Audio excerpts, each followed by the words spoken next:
آج ویو 360 میں 2 نئی امریکی تحقیقاتی رپورٹ سے روہنگیاز کی نسل کشی کی تصدیق. دنیا بھر میں دہشت گردی میں کمی لیکن افغانستان میں اضافہ. اور اسلام آباد کا ایک کیفے ایسا بھی جس کی بنیاد قوت سماعت سے محروم افراد نے رکھی. انہوں نے خود ہی سے سکھا دیا. اب جس طرح یہ سمجھتے ہیں میں بھی اسی طرح ان کے ساتھ کمیونیکیٹ کر لیتی ہوں. وائس آف امریکہ کے واشنگٹن اسٹوڈیوز میں خوش آمدید. آپ دیکھ رہے ہیں ویو 360. میں ہوں اسد اللہ خالد. امریکی محکمہ خارجہ کی جانب سے میانمار بھیجے گئے 2 تحقیقاتی گروپس اپنی تحقیق کے بعد اس نتیجے پر پہنچے ہیں کہ میانمار میں ہونے والا روہنگا مسلمانوں کا قتل عام در حقیقت ان کی نسل کشی کی ایک کوشش ہے. اس رپورٹ کے بعد اب امریکی حکومت پر میانمار کے خلاف کارروائی کرنے کے لیے دباؤ بڑھ گیا ہے. اس حوالے سے ہم مزید جاننے کی کوشش کریں گے. کیپٹل ہل پر ہمارے ساتھ موجود ہیں سحر ماجد. جی سحر، کیا ڈیٹیلز ہیں اور کس طرح سے واشنگٹن میں اس رپورٹ کو لیا جا رہا ہے؟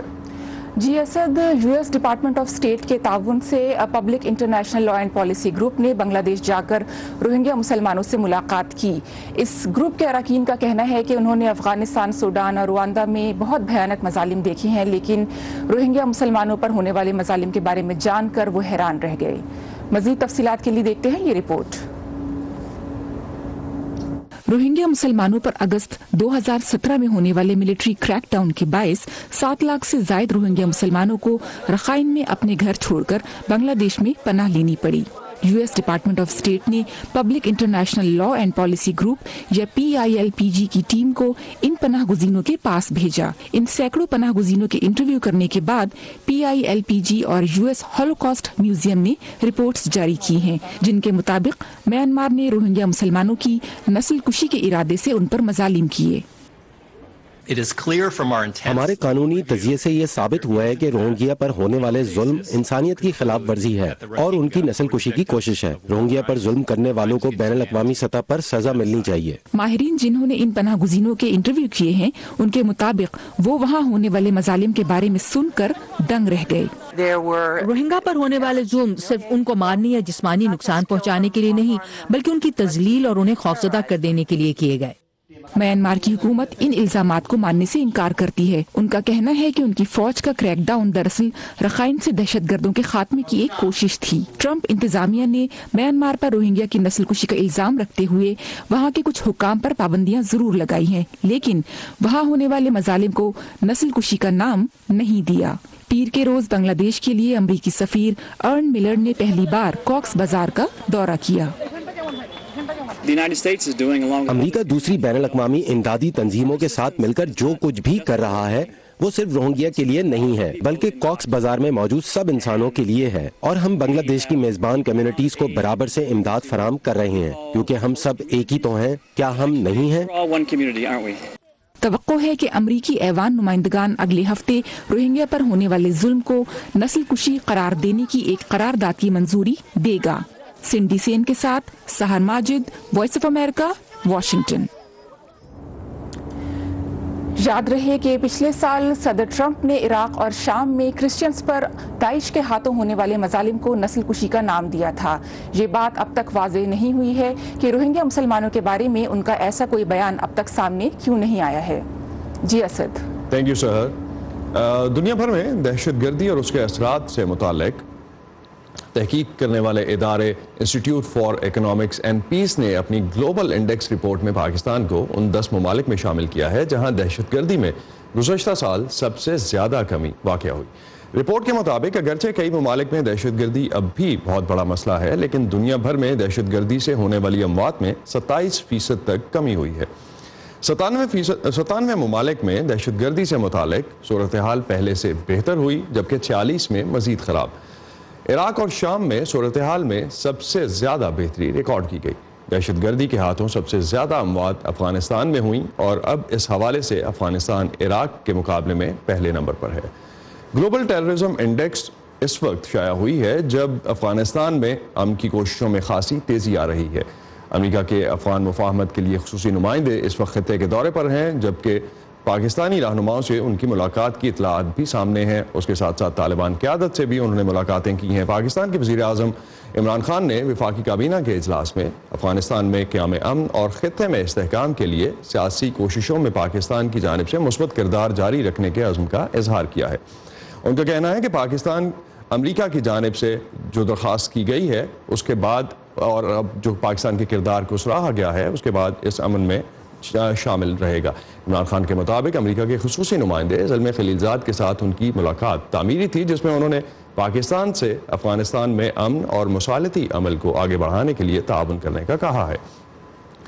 افغان امن کے لیے امریکہ کی جانب سے پاکستان سے تعاون کی درخواست اور زلمے خلیلزاد کی سربراہی میں افغان امن کوششوں پر ہم بات کریں گے ایاز وزیر سے، جو کہ افغانستان میں پاکستان کے سفیر بھی رہ چکے ہیں۔ شکریہ ایاز صاحب۔ پاکستان سے تعاون کے مطالبات، تعاون نہ کرنے کی شکایت، یہ سب پہلے بھی ہو چکا ہے، اس دفعہ کیا مختلف ہونے جا رہا ہے؟ دیکھیں اس مرتبہ دو ایک چیزیں تبدیلی کے لحاظ سے ہوئی ہیں۔ اب تو ہمارے وزیر اعظم عمران صاحب ہیں، عمران صاحب کا سٹانس اس بارے میں پچھلے کئی سالوں سے اسٹیبلشڈ فیکٹ ہے کہ وہ کہتے ہیں کہ اس مسئلے کا حل بات چیت کے ذریعے ہے، لیکن بدقسمتی سے پچھلے ایک دو ٹویٹس میں واشنگٹن سے کوئی اچھی باتیں نہیں آئی، لیکن بہرحال ابھی یہ جو خط آیا ہے پریزیڈنٹ ٹرمپ کی طرف سے عمران خان کو، اس سے میں سمجھتا ہوں کچھ جو غلط فہمیاں تھی یا کچھ جو ذرا ریزرویشن تھی اس میں بہتری آ گئی ہے، اور پھر خلیلزاد صاحب بھی اسی چیز کو ری ایٹریٹ کر گئے ہیں کہ امریکہ یا پریزیڈنٹ ٹرمپ صاحب چاہتے ہیں کہ افغانستان کا مسئلہ حل ہو جائے، اور اس میں پاکستان کی مدد انتہائی ضروری وہ سمجھتے ہیں۔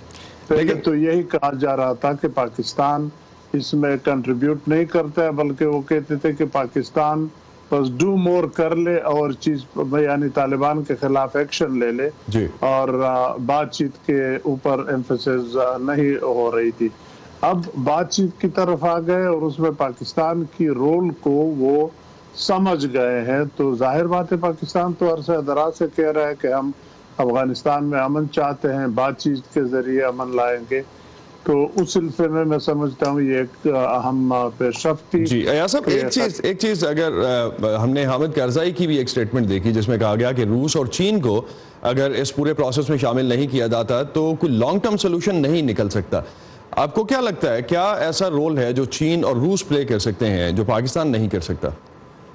دیکھیے روس اور چین اہم پلیئرز ہیں، اس میں شک نہیں ہے، اس ریجن کے اندر بڑی طاقتیں ہیں، لیکن جہاں تک افغانستان کے اندر معاملہ ہے میں سمجھتا ہوں اس میں امریکہ اور پاکستان ہی بہت اہم ہے۔ اگر یہ دونوں اس پہ راضی ہو جائیں تو چین اور روس کو میرا خیال ہے ان کے ساتھ اس لیے بھی جانا پڑے گا کہ چین اور روس پاکستان کے اب تقریباً افغانستان کے بارے میں ایک پیج پہ ہے، تو جو چیز افغانستان کے اندر صلح کے ذریعے پاکستان کو ایکسیپٹیبل ہوگا، میں سمجھتا ہوں اس پہ چین کو بھی اعتراض نہیں ہوگا، اس پہ روس کو بھی اعتراض نہیں ہوگا، لیکن اگر ان کو شامل کر لے تو پھر بات بڑھ جائے گی، اور پھر یہ مسئلہ میں نہیں سمجھتا کہ کنٹرول ہو جائے گا جتنے اس میں۔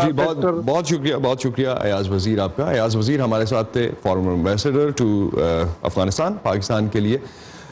دوسری جانب اگر ہم مزید آگے بڑھتے ہیں اور ایران پر 30 سال قبل جو سیاسی قیدیوں کے بڑے پیمانے پر قتل کا الزام تھا، اس حوالے سے ایمنسٹی انٹرنیشنل کی نئی رپورٹ میں انسانیت کے خلاف ان کو جرائم قرار دیا گیا ہے۔ انسانی حقوق کی تنظیمیں اقوام متحدہ پر زور دے رہی ہیں کہ 1988 میں لاپتہ ہونے والے ایران کی اپوزیشن کے اور اس کے حامی افراد کے قتل کی تحقیقات کروائی جائیں۔ ہم آپ کو چند ایسے لوگوں سے ملوا رہے ہیں جو آج بھی نہیں جانتے کہ ان کے اپنوں کے ساتھ کیا ہوا۔ عبداللہ سید مرادی کے بھائی جبار 1988 میں جیل سے غائب ہو گئے، وہ اب تک نہیں ملے۔ ان کے والدین نے اپنے سوالوں کے جواب کی تلاش میں سالوں گزار دیے۔ وہ اس کے ماں باپ ہیں، انہیں تسلی دینے کے لیے میں انہیں کہتا ہوں کہ ہاں مجھے بھی امید ہے، وہ زندہ ہے۔ ایمنسٹی انٹرنیشنل کے مطابق جبار ان زیادہ تر نوجوان سیاسی کارکنان پر مشتمل 5000 افراد میں سے ایک تھے جنہیں 1988 میں زبردستی لاپتہ یا ہلاک کر دیا گیا۔ ایمنسٹی کا کہنا ہے کہ اصل تعداد اس سے کہیں زیادہ ہو سکتی ہے، کیونکہ تہران نے کبھی بھی ان ہلاکتوں کا اعتراف نہیں کیا اور لاشوں کی باقیات یا غائب ہو جانے والوں کے بارے میں معلومات دینے کی حامی نہیں بھری۔ یہ جرم اب بھی زندہ اور متحرک ہے جب تک کہ ایران یہ نہیں بتاتا کہ ان لوگوں کے ساتھ کیا ہوا۔ ہزاروں انٹرویوز اور دستاویزات کی مدد سے ایمنسٹی کی رپورٹ میں بتایا گیا ہے کہ کس طرح اس وقت ایران کے روحانی رہنما روح اللہ خامنائی کے فتوے کے بعد ہزاروں سیاسی کارکنان کو جیل میں قتل کر دیا گیا یا غائب کر دیا گیا۔ زیادہ تر پیپلز مجاہدین آرگنائزیشن آف ایران کے حمایتی تھے، جو عراق سے کام کرنے والا ایک اپوزیشن گروپ تھا جسے غیر قانونی قرار دے دیا گیا تھا۔ 1988 میں گروپ نے ایران میں مسلح حملہ کیا۔ ایمنسٹی کے مطابق اس وقت کے بعد چند ہفتوں تک حکومت نے بڑے پیمانے پر سیاسی قیدیوں کے قتل کے ذریعے اپنی مخالفت کو کچلنے کی کوشش کی۔ انہیں ایمنسٹی کی زبان میں ڈیتھ کمیشنز کے حوالے کر دیا گیا۔ کچھ حکومتی اہلکار جو بڑے جوش سے لوگوں کو غائب کرنے اور قتل کرنے میں ملوث تھے آج بھی اہم عہدوں پر ہیں، نہ صرف حکومت میں بلکہ خاص طور پر عدلیہ میں بھی، جو کہ اس قسم کے معاملے میں انصاف دلانے میں رکاوٹ ڈال سکتے ہیں۔ ایمنسٹی کا کہنا ہے کہ ایران کی حکومت پردہ ڈالنے، غلط معلومات فراہم کرنے، اجتماعی قبروں کو تباہ کرنے اور لاپتہ یا ہلاک ہونے والوں کی معلومات فراہم نہ کرنے کی پالیسی جاری رکھے ہوئے ہے۔ میں کبھی اپنے بچوں کا غم نہیں کر سکی، میں واپس جانا چاہتی ہوں اور ان کے ساتھ رہنا چاہتی ہوں۔ ایمنسٹی کا کہنا ہے کہ ہلاکتیں اور غائب کرنا انسانیت کے خلاف جرم ہیں۔ ادارہ ایران اور اقوام متحدہ پر تحقیقات اور انصاف کی فراہمی کے لیے زور ڈال رہا ہے۔ ہنری رجول کے ساتھ وردہ خلیل، اردو VOA۔ دنیا بھر اور پاکستان کے بارے میں اہم خبروں کے لیے آئیے ہماری ویب سائٹ urduvoa.com پر، جہاں آپ جان سکیں گے کہ اوپیک کی اپنی پیداوار میں رد و بدل کرنے سے تیل کی قیمتوں میں کیا فرق آ سکتا ہے، اور اس کے علاوہ دوسری اہم خبریں، ویڈیوز اور تصاویر بھی آپ ہماری ویب سائٹ پر جان سکتے ہیں۔ پاکستان میں حکومت فوج کی ہو یا سیولینز کی، تعلیم کا شعبہ ہمیشہ ہی نظر انداز ہوتا آیا ہے۔ تعلیم کے لیے ملک کی بجٹ کا 2.5% بھی خرچ نہیں کیا جاتا۔ یہی وجہ ہے کہ پاکستان میں بیک وقت 3 مختلف تعلیمی نظام کام کر رہے ہیں، جن میں سے ایک ہے مدرسوں کا نظام۔ اسی نظام پر ایک خصوصی رپورٹ دیکھتے ہیں جو کہ نشاندہی کر رہی ہے کہ مدرسوں کے نظام تعلیم کو ریگولرائز کرنے میں کیا رکاوٹیں حائل ہیں۔ پاکستان کا نظام تعلیم انگریزی میڈیم پرائیویٹ اسکولوں، اردو میڈیم سرکاری اسکولوں اور مدرسے کے طریقہ تعلیم کے درمیان بٹا ہوا ہے۔ پرائیویٹ اسکول مہنگے ہیں اور سرکاری اسکول دور، تو دینی مدارس غریب عوام کو وہ متبادل فراہم کرتے ہیں جو ان کے بچے کو دنیاوی نہ صحیح دینی تعلیم تو دے ہی سکتا ہے۔ کئی لوگ سمجھتے ہیں کہ دینی مدارس نے لاکھوں بچوں کی مفت تعلیم اور رہائش کی ذمہ داری اٹھا کر حکومت کا بوجھ ہلکا کیا ہے۔ میرے خیال میں سب سے بڑے NGOs جو علم بھی دیتی ہے، تعلیم بھی اور رہائش بھی اور خوراک بھی، یہ ان مدارس میں، اگر یہ مدارس نہ ہوتے تو یہ جو ہمارے خواندگی کی شرح ہے، یا ہمیں ایک تعلیم یافتہ خواندہ قوم چاہیے، تو ان لوگوں کو تو اکاموڈیٹ کرنے کی ہمارے اسٹیٹ کے پاس اتنی گنجائش نہیں ہے۔ مگر سب لوگ ایسا نہیں سمجھتے۔ ان کے خیال میں پاکستان کے طول و عرض میں پھیلے مدارس مذہبی انتہا پسندی، فرقہ وارانہ عدم برداشت اور دیگر منفی سرگرمیوں کو ہوا دینے کی وجہ ہے۔ مثلا شیعہ طلباء ہے وہ ان مدارس میں نہیں آتے، یا ہمارے طلباء جو ہے وہ شیعہ مدارس میں نہیں جاتے، تو یہ مدارس کی طرف سے نہیں ہے، بلکہ ان کا اپنا ایک اعتماد ہوتا ہے اپنے مسلک کے اوپر۔ پاکستان بھر کے تقریباً 30,000 مدارس میں زیر تعلیم لاکھوں طلباء کے لیے کروڑوں روپے کے چندے جمع کیے جاتے ہیں۔ چندے میں جمع ہونے والی رقم کا مناسب آڈٹ ایک چیلنج ہے۔ انفارچونیٹلی مدرساس کے اندر یہ چیز کا کرنا اتنا آسان نہیں ہے۔ آپ کسی سے پوچھیں گے پیسہ کہاں سے آیا، کہاں گیا، کوئی نہیں بتا سکتا۔ کوئی ایسا بینک اکاؤنٹ تو ہے نہیں، کسی نے کوئی چیک تو لکھا نہیں ہے۔ میجورٹی کیسز میں لوگوں نے تو جمعے کی نماز کے بعد یا کسی بھی نماز کے بعد یا کہیں پہ بھی باکس میں ڈال دیا، آپ کو تو نہیں پتا یہ پیسہ کہاں سے ہے، کس نے دیا۔